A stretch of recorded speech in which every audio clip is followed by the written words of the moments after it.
28 मई 2021 को Punjab and Haryana high court ने चंडीगढ़ में जो प्राइवेट स्कूल है उनकी फीस को लेकर एक बहुत ही महत्वपूर्ण फैसला दिया है।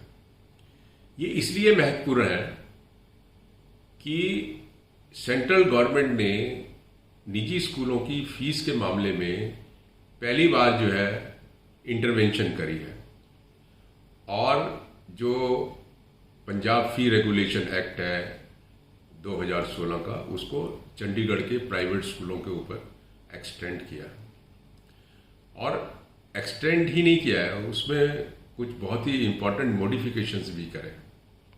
इसके अलावा पंजाब हरियाणा हाई कोर्ट ने जो है प्राइवेट स्कूलों के जिन लोगों ने पिटीशन फाइल करी थी हाई कोर्ट में उनके ऊपर भी बहुत टिप्पणी करी है। ये मामला ये है कि पंजाब फी रेगुलेशन एक्ट 2016 का बना, चंडीगढ़ जो है वो यूनियन टेरिटरी है। सेंट्रल गवर्नमेंट ने 1966 जो पंजाब रीऑर्गेनाइजेशन एक्ट है उसके तहत जो है एक नोटिफिकेशन करा और जो पंजाब फी रेगुलेशन एक्ट है 2016 उसको चंडीगढ़ में जो प्राइवेट स्कूल्स हैं उसमें एक्सटेंड कर दिया। और जैसे मैंने कहा कि एक्सटेंड ही नहीं करा, उसमें बहुत सारे इंपॉर्टेंट मॉडिफिकेशंस भी करे। अगर हम स्टार्ट करते हैं टिप्पणी से, तो हाईकोर्ट ने जो टिप्पणी करी है वो ये है that though this court is dealing with the issues raised in the present petitions on merit, but this court cannot shut its eyes to the actions of the schools which are petitioners before this court. The schools have the duty on their shoulders to impart education as well as to teach moral values to its students in order to uplift the society. But it seems that certain schools are themselves indulging in immoral activities such as concealing material facts with an ulterior motive to get favorable order. Court ने यहाँ पे ये कहा है कि ये immoral activities में कुछ स्कूल्स जो है इन्वॉल्व हो रहे हैं जिन्होंने यहाँ पर जो है कंसीलमेंट किया है फैक्ट्स के अंदर और एफिडेविट्स भी जो है वो गलत फाइल करे हैं। तो ये टिप्पणी जो है वो निजी स्कूलों के बारे में Punjab and Haryana high court ने दी है। अगर हम इस मुद्दे पे आते हैं तो जो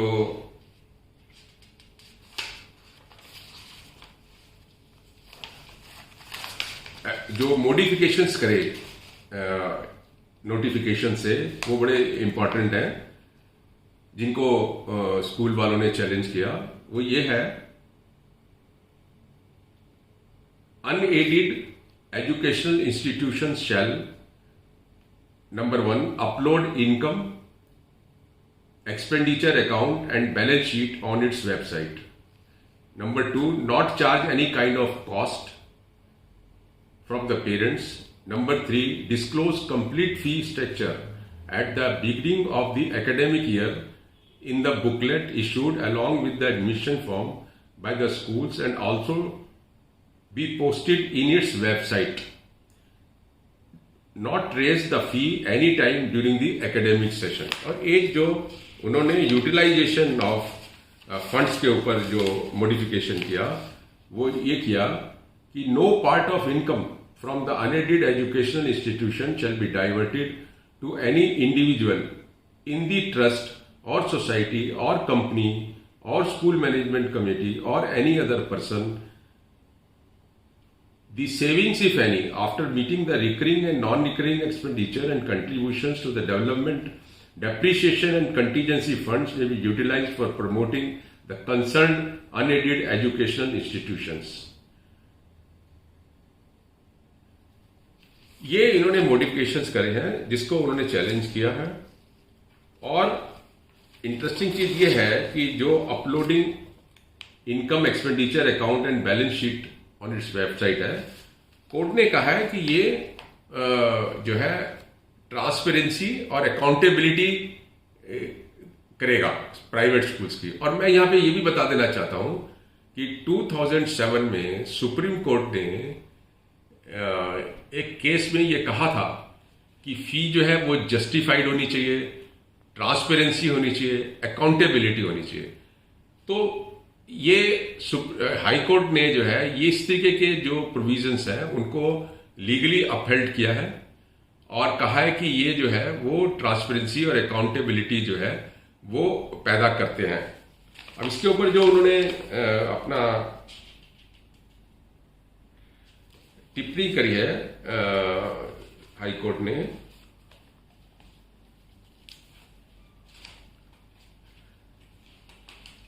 कि क्यों इसको वेबसाइट पे डाला जाए।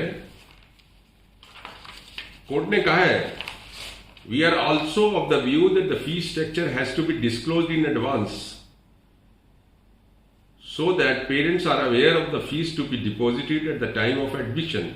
It would not be just to change the fee structure in the middle of session, as there can be a situation where parents are not able to pay the revised fee and resultantly the education of students will be suffered in the mid-session.